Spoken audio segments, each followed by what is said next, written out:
get started with welcoming all participants in this blockchain seminar series organized by our FinWork Centre in cooperation with the Law School and the Department of Informatics at King's College London. Today's guest is Koray Caliskan. Koray, correct me if I'm not pronouncing your name correctly.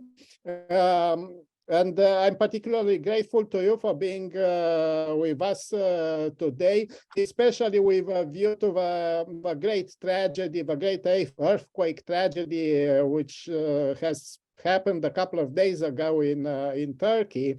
And I know that this has impacted a great and a great number of colleagues in manifold ways. And I'm particularly grateful that you have agreed to do this, to participate in this seminar with us here today, given the tragic circumstances in which Turkey finds itself during these days. And Koray's talk today, so Koray is an associate professor at the Parsons School of Design, the new school in New York City. He's known for his decades-long work on markets and more recently on crypto and blockchain. I should also mention that Koray has a book in production with Columbia University Press called Data Money, if I'm not mistaken. And his topic today is the collapse of trust in a trust machine, as you can see, a blockchain and its community politics. And being said, with special thanks to you for agreeing to be with us today. Over to you, Koray. Thank you very much, Alex, for this very kind invitation, and also FinWork at King's College to invite me to give this talk. Also, many thanks for your solidarity and support to start the talk with acknowledging all the sorrows that peoples of Syria and Turkey have been going through right now. It's very difficult. I may be a little bit low in energy. I'm feeling very bad, but life has to go on. We need to do science. We need to support people, and we need to believe in positive vibes. So, but bear with me. I'll do my best to give you an energetic talk. I wonder whether you see my screen right now. It says collapse of trust. Do you see it? We do. Alex? I do. All right, very good. Also, thank you for all joining us today in this seminar. The talk is about a cryptocurrency community in the world, how they emerged, how they fell, and how they emerged again. Here's the summary. We're going to do 4 things. First, we're going to look at how cryptos and their communities are studied on the ground. Then we're going to study and take a look at emergence, collapse, and rebirth of a cryptocurrency project.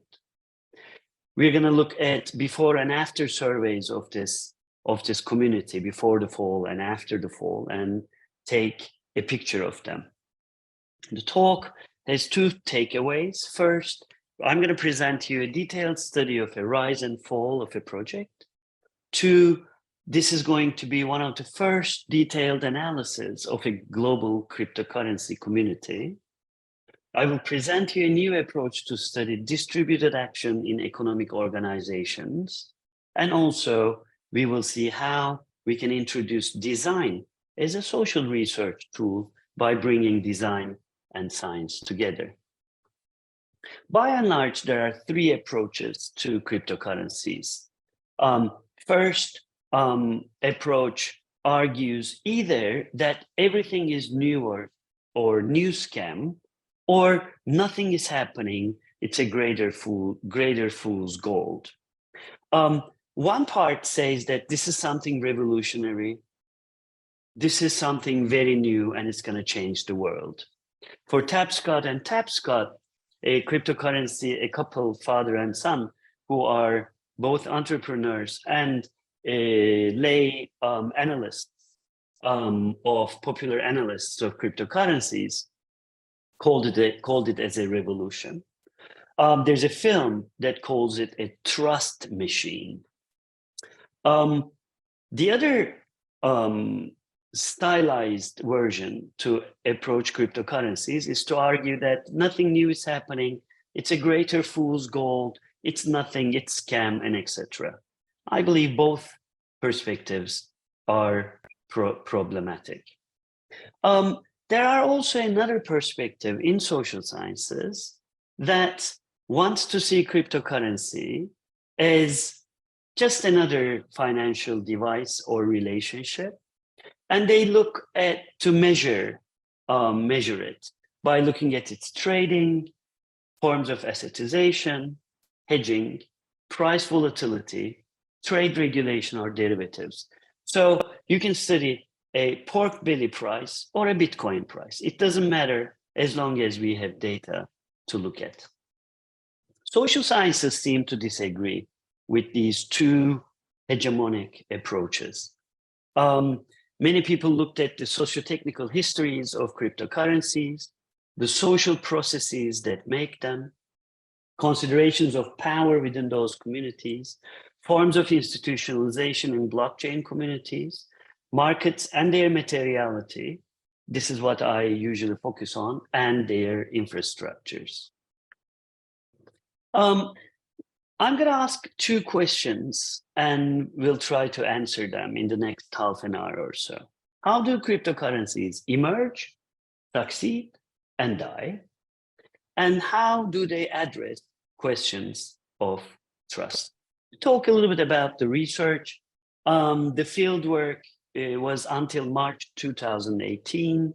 Since 2018 March until 2021 March, for 3 years, I carried out 34 interviews for these presentations with anonymous founder and core team members of Electra. I made hundreds of interviews, but I'm going to use 34 in this presentation.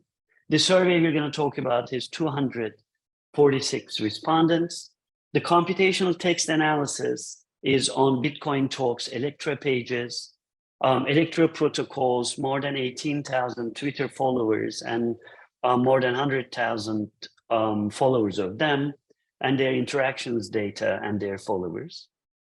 It also draws on a collaboration with a series of people, a designer, Nishant Wazir, for taking a photograph of this global community, and with two data scientists, İlker Birbil and Enis Simsar, which helped me put a fire hose on Twitter and then get all their data and analyze it on R, and also two wonderful assistants, Leysar and Sevdenur Ünal, who helped me gather data and clean it.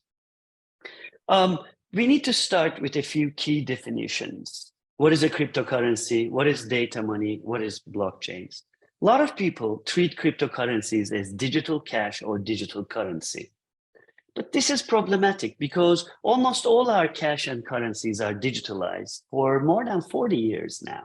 So we cannot locate historical specificity of cryptocurrency if we call it just digital money or online money or similar things. I showed by studying the materiality of the production and a distribution of this new money form, that it is actually monetizing the right to transfer data from here, from there. So it is not a passive data entry on a cell phone.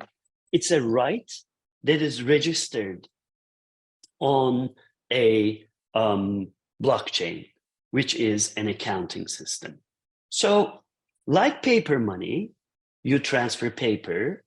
Like metal money, where you transfer silver or metal alloys, we transfer data sending rights materially when we exchange cryptocurrencies. That's why a cryptocurrency is a new money form. It's called data money. And blockchains are accounting architectures that equip actor network device assemblages to make and transfer data monies. If you are curious about these definitions, you can point your cell phones to this QR code and reach the paper that I described these in Economy and Society. All right, let's take a look at Electra. This is a cryptocurrency. Electra's community and its history. First, the founder proposes a new data money. The community makes it a real money. We saw the institutionalization of community, and then Electra's marketization comes. There was a controversy. We're going to talk about this, so this is the summary. There was a controversy within the community. The founder decided to kill Electra, and I'm going to show you the photograph of a death of a cryptocurrency soon. And then community decides to give rebirth to their money again and call it Electra protocol this time. All right, how did it all started? Electra 01 is our anonymous founder. He studied economics and computer science in Britain and proposed Electra in March 2017 on Bitcoin blockchain. They drew on a very innovative economization device called Bonanza to create a gold rush effect. There was a fast mass mining in 24 hours. 95% of all proof of work Electras emerged. They came with 50% interest rate if you stake it or not sell it. This created a huge interest in Electra, and its market capitalization briefly reached 136 billion US dollars, exceeding Bitcoin in value, attracting a lot of attention, making Electra, our person, Electra 01, a theoretical billionaire. Then the community members begin to come together. They wrote a white paper, built a new website. They opened Facebook, Twitter, Reddit, Discord pages, eventually took over the entire maintenance and development of the project. And with the support of Electra 01, they address a variety of crises. You see all these community members here on my screen. Then we saw institutionalization of Electra community. This is not a blockchain. These are institutions that use blockchain as tool and monies, right? A foundation is formed in Holland. And in this period, Electra 01's anonymity begins to be seen as a liability. Everyone's like, who is this Satoshi-like figure in our community? And they didn't want anonymous people in their community. They wanted to be open. In this time period, Binance, world's largest cryptocurrency exchange platform, puts together a vote. A lot of communities vote to elect the best cryptocurrency in the world, the community, and Electra wins the Binance world, electing to be the most successful community or money project in the world. They moved all their discussions to Discord, and it begins to serve as the parliament of the project. The core team and the foundation are now administering the project. Costs begin to increase. No one was paid, and founder still controlled the pre-mine. Pre-mine is an enormous, like more than 1 billion Electras that the founder controls. So when you have like 1 million cryptocurrencies, and if you control like 200,000 of it, if you start selling it, people panic, and then you can actually kill. That's the power that the founder had in his hands. There has been discussions. The community wanted to marketize, which means create a infrastructure in order to use their data money as an exchange instrument and to be used in payment systems. They were talking to a variety of payment systems, giant payment systems in the world, like credit card companies like Visa. The founder did not like that dreams of marketization. However, core team pursued further marketization. So you see that the idea of the market and how it is made and maintained on the ground was a controversy in the project, which would lead to its death very soon. So these things are not automatic, like markets do not emerge. Marketization is not a given choice in those communities. As the big community began to introduce more and more novelties, Electra 01, the founder, became more marginal. The marketization moves entailed more institutionalization, such as Electra Pay, supply chain management, ETA membership. This is the World Transaction Association, Electronic Transaction Association, that Electra became a member, much like Visa and Citibank.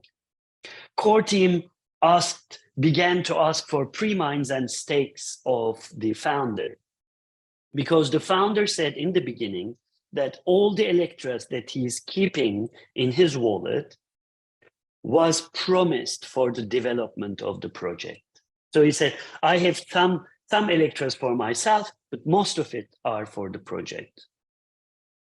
And voluntary projects like this need novelty to ensure participation, because you can't get used to something you do every day. You get used to if you do the same thing every day, and you need to change and innovate for these voluntary financial communities. Joy was key, and the community had to innovate to feel the joy. Why? Very easy. Imagine I'm a part of Electra community, and I have a regular job. We're going to see what kind of people are there. And then I have a Sunday, and all the meetings are Sunday. And my son, my daughter, my friends, my wife, we're making plans. And instead, I spend my time on a Zoom call or on a Discord call trying to maintain this community. They were having a lot of joy to be real economic actors. We may come to that in the discussion. In this period, the founder became more and more marginal. This is the number of messages, average messages that he sent until January 2021, and very after this, Electra was going to collapse. You see that he's marginalized in his communications, and then the collapse comes. Core team presses via the foundation for the return of pre-mines and stakes. They said, look, this is what you wrote. You promised that this money was for the community's development. We represent the community. Now it's time to give. And the founder says, okay, I'll give a little bit, but just a fraction, just a little bit of. Then the founder accused the core team for excluding him from code writing. And the core team refused that they excluded him. There are coders, and the founder was not working with them immediately. And you cannot open the code to be edited. So the founder also wanted editing privileges. As the negotiations continue, Electra 01 thought that they were going to kick him out of the project and burn his Electras. So he begins to dump Electra. The money collapses in value and dies. And this is how a cryptocurrency dies. As you see, from a huge value all the way down to zero. This means that, for instance, if you have savings in Electra and if you really believe in it, you lose everything in a couple of hours. This was very sad. And I got this message during Thanksgiving that year, 2021. And then was it Thanksgiving? No, I don't remember right now, but it was a text message from one of the core team members. And then he said, it's like having a kick on your stomach. The core team met immediately. I had access as a researcher to all their meetings, like a part of the core team. They wanted me also to help them, advise them. I didn't make or lose money on cryptocurrencies while I was doing research. So I didn't have any conflicting interests, and they wanted me to watch it. So I watched the whole thing. On the other hand, Electra 01, I was the only person in the world who knew who Electra 01 was. There's the cell phone, the real name, and everything. So I was also in conversation with him. So it gave me a front seat to study a very interesting financial development. The core team moved all networks to a new place, organized an airdrop, which is like you give the same money. It was called Electra before, and now it's called Electra protocol. Whoever has Electra protocol gets the same amount of new money, except the founder. They didn't give any money to the founder. And that gave Rebirth to Electra with a new network. ZEP, the new money, instead of ECA, was worth 115 times more than the old one on January 14, 2021, 1 month after the sell-off. So here are some preliminary conclusions. What do we learn from this story? Now I'm going to introduce you to the community so that you understand them a little bit better. First, we saw an interesting collapse of trust in what a lot of popular representations called the trust machine. So you don't need the trust to make this blockchain work. We saw how collapse of it actually leads to collapse of blockchain and the entire project. We also see that money making is not a natural process, but a socio-technical process of production and maintenance. You have to maintain monies all the time. Today, fiat currencies like US dollar or British pound are maintained every day with political interventions, with associations, wars, struggles, and etc. Cryptocurrencies or data monies are not an exception. 3, economization devices are very important in actor network context, and we're going to take a look at them a little bit. Community matters a lot. Without people, there's no money. And community leadership matters even more.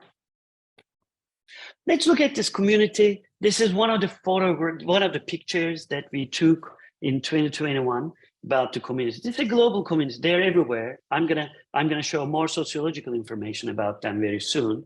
If we look at Twitter users of 18,600, then this is how you see all these like blue squares are Twitters, and orange circles are Telegram.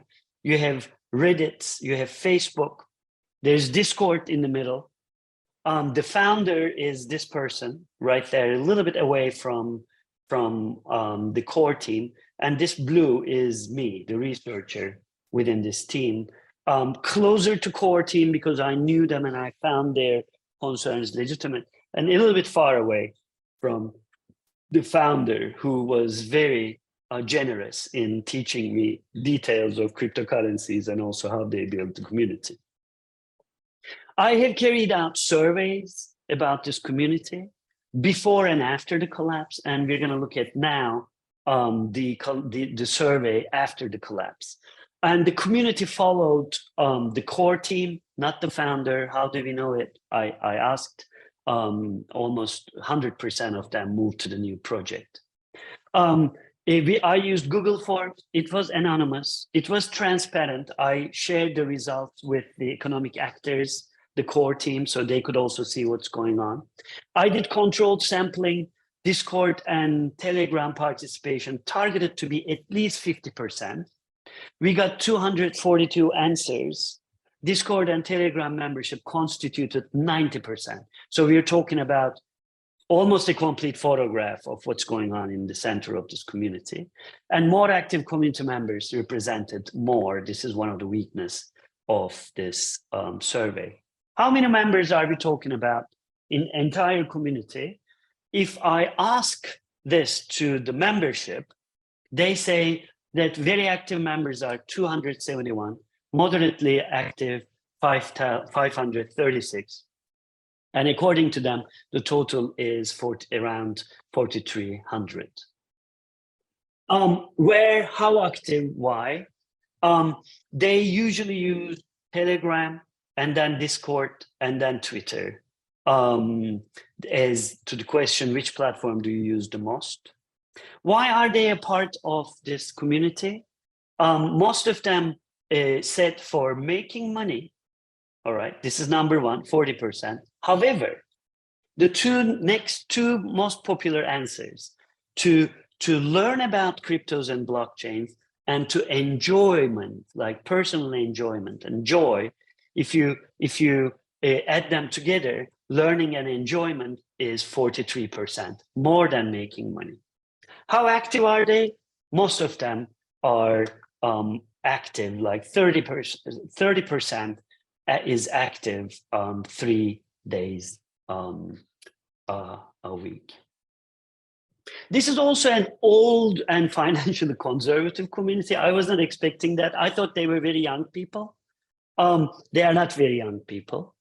And they have been around since the beginning. They're 57% have been members since 2017.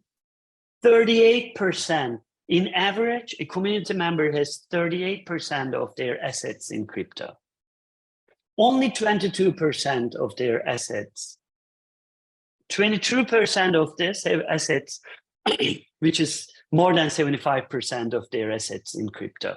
So this is not like crypto is like our life and we're going to put everything on it. These are people who keep most of their assets in regular interest rate or funds or this and that. This is also a Western, male, young, and white community. 75% are from Europe or North America. The average is 37. The average age is 37.6. So these are not like kids in college. All right. And they identified 96%, more than 96% as men, sorry. So the inclusive, transparent, it's going to change the world is we are looking at a global community that is painstakingly white, male, Western, and excluding many people. They were not trying to exclude, as we're going to come to that, but this is how they looked. They were also super educated. 41% has a college degree, and 26% has a master's degree. There are also many PhDs. Most of them use a pseudonym or a nickname. 22% uses a real name. This is the community, not the core group, okay? We are looking at all the community. And 20% uses both. Do they agree with the founder or the community after the collapse? 93%, almost 94% followed the community. And then the founder was not very important. And then they left the old money behind and then moved on. How can we analyze this community? I use an updated version of actor network theory. Actor network was proposed in 1980s by Michel Kellon and developed with a lot of pioneers like John Law, Bruno Latour, Don McKenzie, etc. And many of them also critiqued actor network theory for not being a theory, but an approach. So I don't use theory anymore. And actor and network are two constituents, but we also see and studied, thanks to also the work of pioneer researchers like Alex Preda, that devices and representations are also a part of the making of a distributed action in a universe.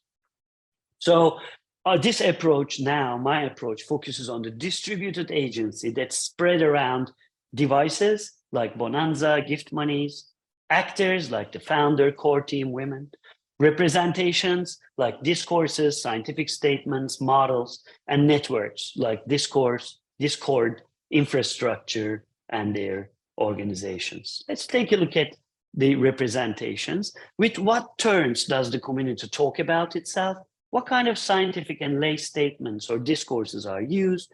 And are there any new kind of performativity of codes or algorithms or programs? I looked at Bitcointalk's Electra pages, which started in 2017 and ended in 2021 with more than 1 million characters in it. And then I looked at the term frequencies, and I saw that they mostly talk about coin, wallet, exchange, and to get something, or now, and project. So if you clean that and try to understand what's going on social scientifically and use a dictionary analysis of social scientific terms, we see that most of their discussion are about exchange, about their community, their work, market, and money. So this is not a revolution about, dreams of this and that. They are talking about markets as a community, which is a money market, and they try to build an exchange. Other representational concerns are, unlike the literature, I didn't see any utopianism among these people. They did not have a dream of a better world. They did not have of course, they might have dreams, but they were not talking about these things on the ground. And in my interviews, I asked about it and then did not really find revolutionary imageries among these people. There was also a performativity between science and economic activity. Now you're seeing that the Electra protocol shares a tweet, says, Koray Caliskan of the New School, New York City, has been conducting a research. The team was interviewed. The book will come out from Columbia. We invite you for a survey. Again, one of the core members says, we just figured out that our money is actually a data money, and we decided to use it as such. Koray has been also advising us, and for those interested, take a look at the money. So I discussed the foundings of my research and tested it with the community that I worked with. So this way, an interesting performativity emerged between science and economic activity. For instance, after realizing that they didn't have women, they begin to organize a campaign, Women in Crypto, and then attracted women, gave them gifts to be more active. They set decisions such as, like in a meeting, if a woman doesn't talk, a man doesn't talk. So women had to talk first, and then for men to be able to talk in a meeting, they had to reach out to women and ensure their participation, things like that. And Simone Polido's work in Virginia sociology showed us how Italian central bank was pursuing fictional performativity, and we have seen perhaps a form of it there in this research too. Okay, we're going to look at 4 things. Darn is to mend something in English, as you know. We looked at the networks. Let's look at the actors. We have the founder, Electra 01, the community, the core team, the foundation board, Western man, social scientist, me. What we didn't see there are women, people of color, older and younger generation. It was mostly a mid-generation of almost 40 years old average age. The networks were economization infrastructures such as Bitcoin blockchain or Electra protocol blockchain. Political infrastructures were like Discord and Telegram and Bitcointalk. And the foundation network, they are using one of the oldest institutions of humankind, a foundation to legitimate and negotiate their problems among themselves. They used many economic devices. Their everyday job is to invent one, try, prototype, test. If it works, use and disseminate, such as bonanza, voting, gift monies, airdrop, competition, and challenges. And their main objectives were money making, valuation, and community maintenance. Let me share with you a number of final conclusions before I end my presentation. In this one, as many other people show, Dodd, Zelizer, Hart, money, again, whether it's data money or paper money or metal money, is a socio-technical process.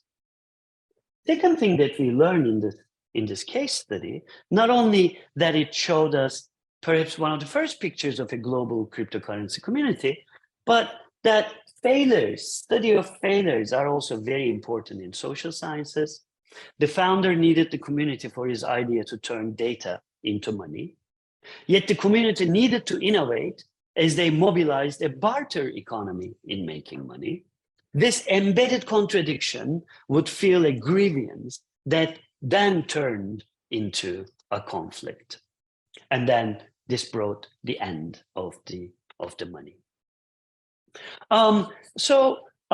In terms of general conclusions, the community leadership and maintenance are very important in every data money making community. We got to study that. We are seeing that data money will soon distribute sovereign and non-sovereign fiat in the world. Sovereign fiat is British pound. Non-sovereign fiats may be cryptocurrencies.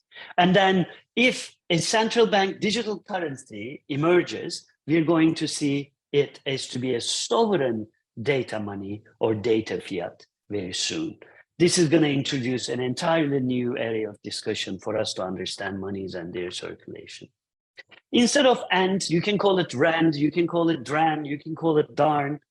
We need to understand this actor network considerations of these universes, and using four things: devices, actors, representations, and networks help us scan for organizational study, and more importantly, especially for my program.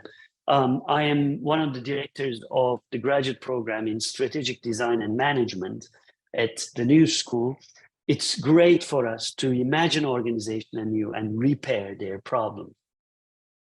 We also need to take into account relations of power. Collective actors can create, individual actors can destroy. We need to ask, where are women? Where are non-binary people?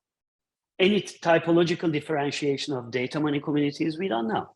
For instance, we don't have a comparison of the AVAX community with Ethereum community. These studies are very, very rare, but there are a lot of exciting research projects coming out in the next year or two. I'm an associate editor of Journal of Cultural Economy, and we're receiving many very interesting projects. And finally, we still do not know the types and modes of performativity. With two colleagues in the University of Virginia, I'm now working on a typology and mode of performativities by studying almost everything that came out on performativity since 1962. Thank you very much for listening to me.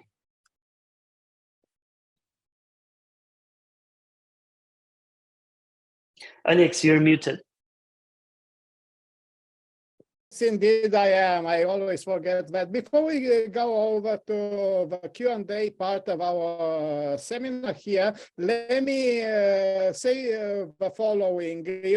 We had a chat before we started the seminar, and you promised that you'll share with us a couple of links for donations and help for the victims of the earthquake. Perhaps you'd like to do that now before we start the conversation, and before attendees might drift away, some of them at least might drift away.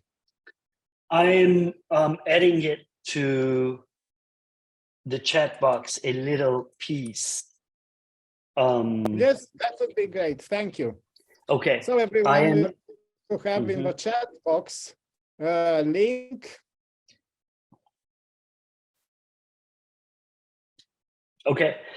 These are three links that we used here. And great. Thank you very much. I see them now. Thank you very much. So everyone, we have these links here in the chat box, which we can use, and I would encourage everyone to do that after this seminar. And all this being said, let me thank you again, Koray. Say that this was wonderful, and a lot of, at least for me, a lot of issues arose. Usually what we do in our Q&A part of the seminar is that it's we either raise our hands or we put questions in the chat box. So either way, I would like to encourage participants to address their questions to Koray now. Alex, can I see the participants? I don't see anyone. You should be able to see them. If have you clicked on the participants? Because I'm seeing here the attendees. There are panelists. Yeah, I see the attendees. I see their names, but I don't see them.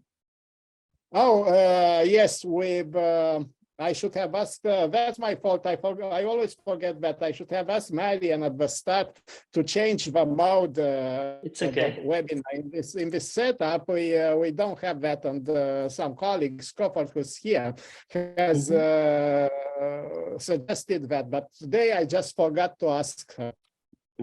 Yeah, Marianne can also make everyone a panelist so that they can come and we can see each other. Yes, and indeed we can do that,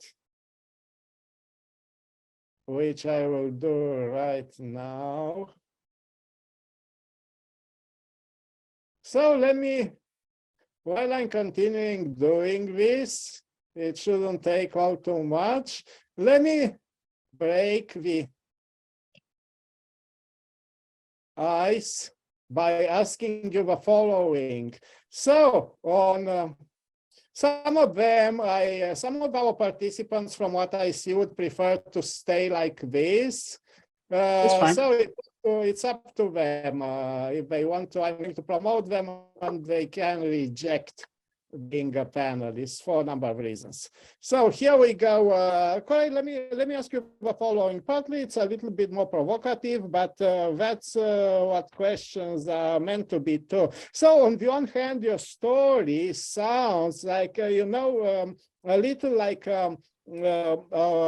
currency collapsed in a failed economy. There is a junta, and they don't get along very well, and the currency collapses, and they are attempting to relaunch one, so they do a radical evaluation. But on the other hand, this doesn't sound at all like a commercial project. And I saw that in that chart with the frequency of words. Market was on the left-hand side, so it wasn't used too much. It was understood as a community project more than a market project, if I am correct. So to what extent were there frictions within the community with regard to commercialization purposes? Did the community regard this more as a non-commercial project? Did they regard it as or maybe some members in the community, as a commercial project? So were there tensions around this potential commercialization or not, in order to understand what happens in this community and why in the end the project fails? These are very good questions. Is it a community project or a market project? All market projects are community projects. You cannot have a market project without a community building around it. And all market projects may entail other forms of projects. So instead of either or, I would call that this was a community project, like all money projects. They are social processes. And majority of this community wanted to further marketize the networks and economic devices and values that they were creating. But the founder didn't want it because he knew that he would lose control, and he wanted to be more conservative. So we saw a conservative founder and more progressive community. What about commercialization? Most of them were hoping that Electra protocol would be $100 in 5 years, and then they would all be USD millionaires. They wanted money. They wanted to make money. But not only that, they had regular jobs and they're making their monies on this regular job. They also wanted to have joy. There was one person, the head of a computer company, computational industry company in South Africa. She told me, I asked her, look, you have like, I don't know how many people working under you, reporting to you. You are running a company in South Africa. And you don't feel like a real actor, economic actor? How come Electra protocol gives you that pleasure of being an actor? And then she said, well, in my day job, I make decisions, but the strategy is built by the owners of the company and the CEO. So I am carrying out and realizing a strategy that other people make it. So I'm mid-level management. But in Electra protocol, I'm making history. We are making new money. This is like the sense of agency and joy was very important. So again, my question then is, they are both working on commercialization, but with a non-commercial period. Which brings us to Emil Durkheim's age-old conclusion about our lives, right? Contracts draw on non-contractual infrastructures. So this was a commercial project. However, the main motivation was not commercial necessarily. Was it, now let me switch to a more descriptive kind of aspect. Was Electra, was there a secondary market in Electra? Did they buy and sell it against, I don't know, other coins? Yeah, Electra was in many markets, and in a variety of exchanges, it is being sold against US dollar, and also you can change them with Ethereum. And there are also over-the-counter markets. You can just, you know, reach out to someone who has, like, say, 1 million Electras, and you can buy it. But most of the time, the markets for cryptocurrencies happen in centralized exchanges. And if you are interested, I can share with you an article that came out in Sociologica. I just shared it, that explains how global cryptocurrency exchanges work by drawing on fieldwork in one of the largest 10 exchanges in the world. Great, thank you. So I see here that we have two questions. One is coming from Crawford and one from Margaret Chisman. Let me start from left to right, sorry, as it appears on my screen. So Margaret. Hi, can you hear me okay? Yes, very much so, Margaret. I have to head off at 5, so I just wanted the chance to say thank you very much for your talk, and thanks also for acknowledging the humanitarian disaster. And I'm also based at King's, but at the War Studies Department, and I'm a postdoctoral fellow. My PhD research was in ethnography with refugee women and United Nations organizations based in Jordan, and I followed the intervention of blockchain technologies and cryptocurrencies in international aid. So I'd love to discuss further another point, but in particular, I was really interested in, well, in many things, but in particular, your point about joy and this kind of effective community dynamic that drives collaboration and is one of the key objectives. And I'd love the chance to hear a little bit more about that, because it connects really well with a paper I'm working on at the moment, which maybe I can send you at some point, to do with religious faith and the effective dynamics that undermine the assumption of trustless trust in humanitarian blockchain projects. But again, thank you, and thanks very much for the talk. Thank you, Margie. That's a great comment and question. I didn't do research about blockchain and crypto communities with reference to humanitarian aid. But one thing that I know, this is an anecdotal evidence, that the way you reach the materiality of money configures the way we use it. And cryptocurrency communities can spend cryptocurrency easier in humanitarian aid than other communities that use metal or paper money. And I also know that, for instance, Avalanche Network just donated huge amounts of Avalanche for the victims in Turkey, and then they opened it, and a lot of money is coming.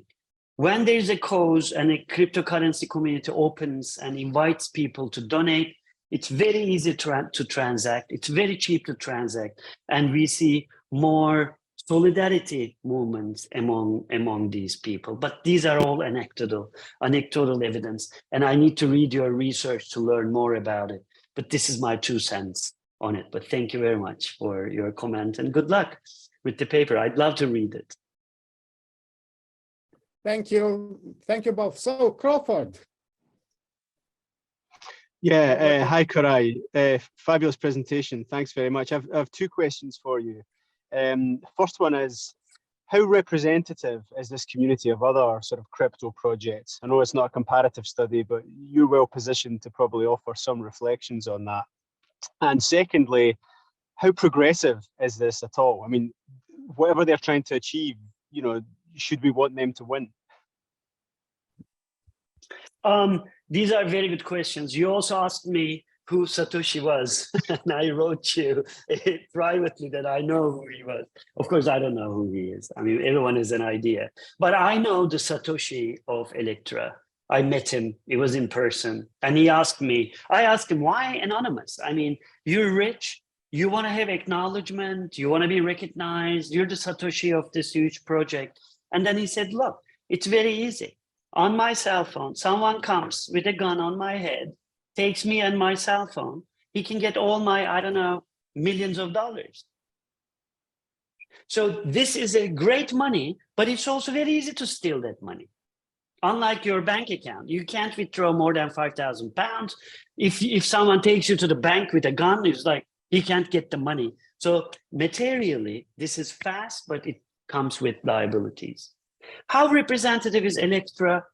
In order to answer that, we need to know the universe with reference to which we can compare them. We don't know this universe. Electra is representative of its own community, but I have been to many communities, and this is the only close ethnographical study and sociological study of the cryptocurrency community that I know. Many other researchers are coming. I believe it's very representative and not simultaneously. I feel like it's representative, but I can't scientifically prove or show you evidence for it, because my ideas about other communities are anecdotal, but they are usually white, they are usually men, they are usually in the West. They are not kids like 22 years old. They are like older, and they are very rational. It's not like I put all my money to Avalanche and then I don't have any money in the bank. No, they have retirement accounts. They're like, we see a normalization of data monies. The emergence was mavericks and pioneers, but now institutionalization in their second decade is middle-class, educated males and whites. Are they progressive? No. No. They talk about money. They're like, you know, there are bankers with them and they're teachers. In their personal lives, they may be progressive, but I didn't really feel that. I met churchgoer Catholics in Kansas who are in this crypto community. I met Muslims. I met atheists. I met one anarchist. The rest was, you know, people. I didn't see that progressive mode. I don't see progressivism in Ethereum. There are people who think that they are progressive. They end up to be like individualists and liberals. Individual liberty. The state cannot control my money. No, in a democratic state, the state can't control your money because it is the instrument of the society. So for a socialist like me, this is a right-wing ideology. It has nothing to do with progressivism. However, say in China and in Turkey, in authoritarian contexts, if the state has that control over the individual, it is to say no to it is progressive. So it's also context-based. But thank you for asking this question. That's great. Thanks a lot. Really helpful. No problem. Thank you very much, Crawford. Thank you. Thank you both. Well, does anyone else have a question here? I cannot see any in the Q&A panel. And from our participants, there isn't any, at least as far as I can see here on my screen. So this being said, let us all thank you, Koray, for being with us today, especially given the circumstances of the earthquake tragedy in Turkey and Syria, as he mentioned. Warmest thanks and a round of applause for Koray. And we are going to reconvene on the 8th March with a talk by Lodewijk van Zetten on off-chain tokenization. So again, thank you very much, Koray. It's been a great talk. Thank you very much, everyone, for attending our seminar today, and look forward to seeing you on the 8th of March. Thank you. Thank you very much for the invitation and listening to me. Thank you. Thank you. Goodbye. Bye-bye, Koray.